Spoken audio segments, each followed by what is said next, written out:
여행의 즐거움은 많은 사람을 만나는 것이다.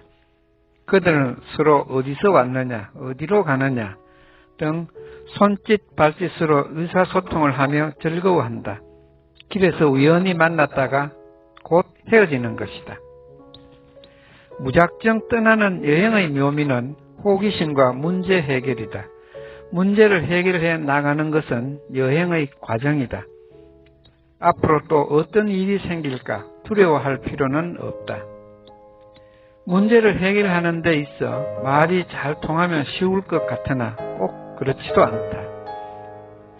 러시아 중부에 있는 호반의 도시 이르크츠크시에서 좌회전을 하다가 도로폭이 넓어 역주행이 되고 말았다. 마침 사이드카 경찰관이 앞에서 기다리고 있었다. 러시아 말로 뭐라고 하는데 한마디도 알아들을 수가 없다. 당신이 뭐라고 하는지 전혀 알 수 없습니다. 라고 우리말로 했다. 경찰관이 또 뭐라고 한다. 나도 반복해서 우리말로 계속했다. 이렇게 몇 차례 주고받았다. 답답하긴 서로 마찬가지가 아니겠는가?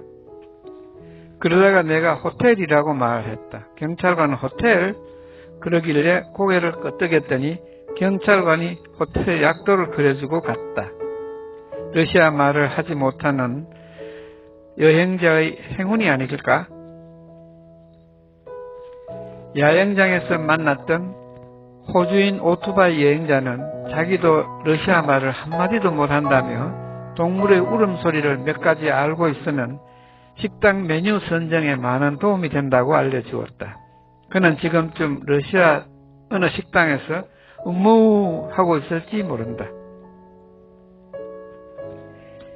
이르크츠크에서 모스크바까지는 대륙 횡단 열차를 이용하기로 했다. 화물을 접수하는 할머니는 마치 판사처럼 높은 의자에 앉아 여권이 영어로만 표기되어 있다고 불평을 한다. 옆에 있는 젊은이가 여권을 읽어주고 타자를 한다. 기차표는 더 웃긴다.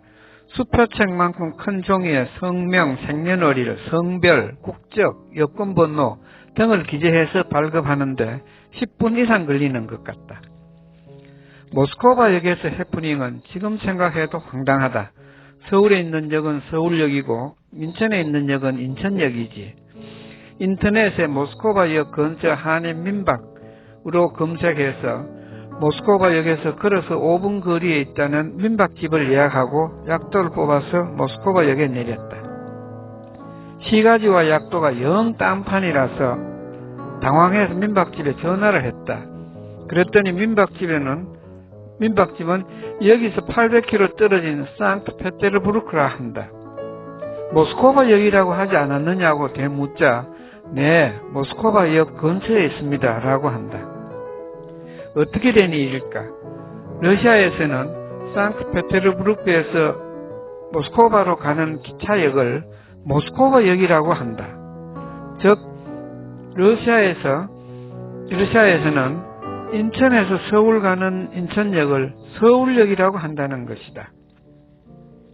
인터넷 검색을 한글로 하고 예약하는 사람도 한국인일 텐데 어찌 상트페테르부르크에 있는 민박집을 모스크바역 근처에 있는 한인 민박집이라고 광고를 해서 이렇게 골탕을 먹이느냐고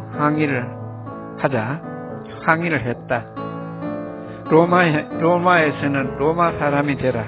이것이 여행이다. 모스크바 시는 내가 생각했던 것보다 크고 도로망, 지하철, 그리고 교통 흐름 등 도시 기능이 훌륭하다. 왕권 시대의 절대 권력과 백성의 희생과 고통이 오늘날 찬란한 문화유산으로 빛나는 것은 역사의 아이러니가 아니겠는가.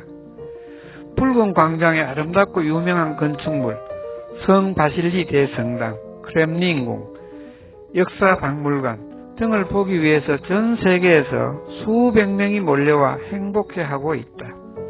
그들은 저마다 행복한 순간을 기억하기 위해 사진에 열중하고 있다.